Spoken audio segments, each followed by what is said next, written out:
Assalamualaikum dan salam sejahtera. Saya Muhammad Alif bin Isa, semester 2, Fakulti FSKIK, ingin menceritakan berkaitan dengan sejarah dan perkembangan sepak takraw di Malaysia. Sejarah sepak takraw di Malaysia bermula pada tahun 1935, iaitu semasa sambutan Jubli Perak yang berlangsung di Negeri Sembilan. Sepak takraw dimainkan buat pertama kalinya dengan menggunakan gelanggang badminton dan jaringnya sebagai pemisah dan menggunakan peraturan yang serupa dengan badminton. Sepak takraw mula diperkenalkan di Jalan Petani, Pulau Pinang. Kini menjadi semakin popular di kalangan negara-negara ASEAN.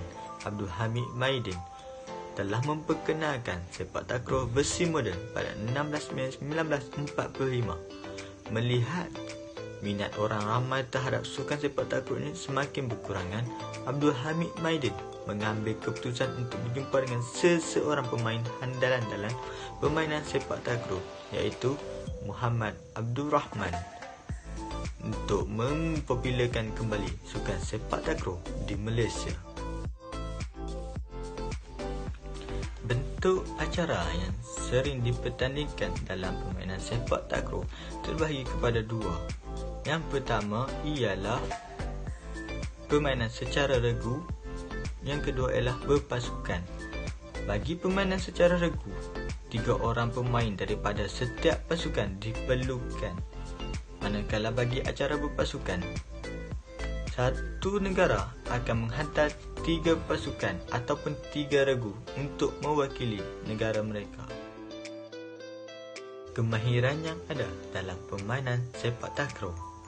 Setiap pemain yang menceburi bidang sepak takraw perlu menguasai kemahiran-kemahiran asas yang ada dalam permainan sepak takraw.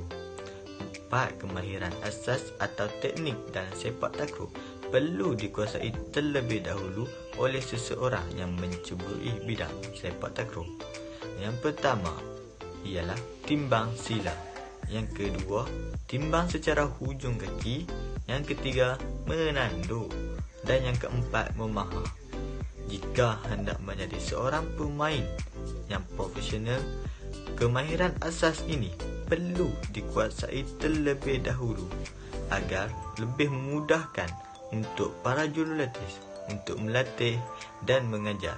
Seterusnya, boleh menjadi seorang pemain yang profesional.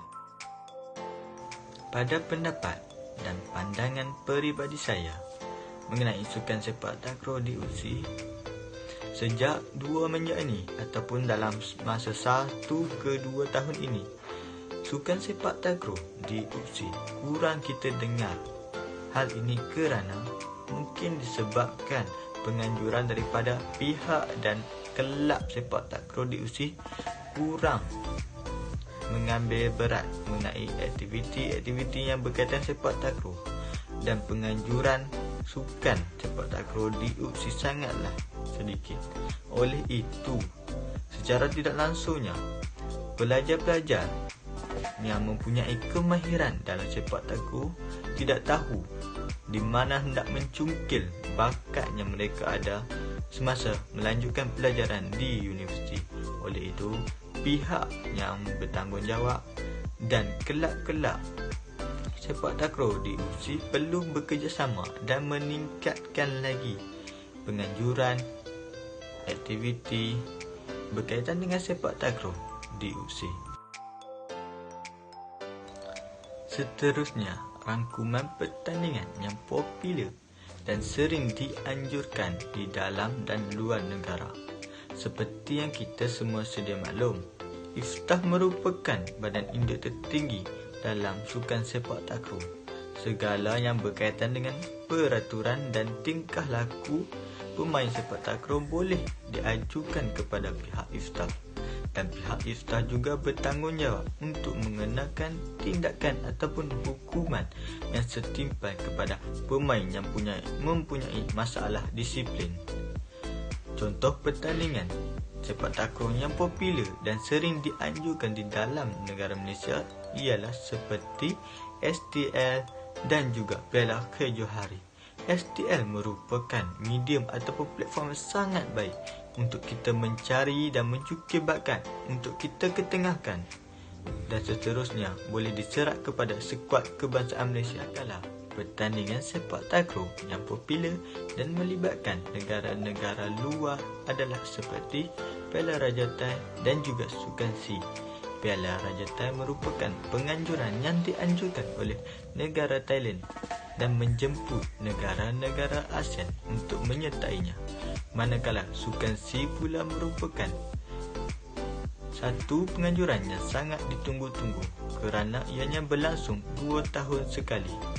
Dan oleh itu, negara-negara yang menghantar wakil dalam pertandingan sepak takraw semestinya tidak akan melepaskan peluang untuk merebut takhta ataupun kejuaraan daripada negara Thailand. Secara kesimpulannya, Malaysia dan Thailand merupakan musuh tradisi dalam permainan sepak takraw. Hal ini kerana Malaysia dan Thailand sering bersaing di peringkat akhir ataupun final dalam setiap acara sepak takraw yang dipertandingkan. Walau bagaimanapun, kehebatan dan kekuatan yang dimiliki oleh pasukan Thailand sangatlah digeruni oleh semua negara. Itulah sebuah sedikit cerita ringkas yang boleh saya kongsikan kepada anda semua. Semoganya ia memberikan pengetahuan dan manfaat kepada anda semua. Jumpa lagi di lain masa.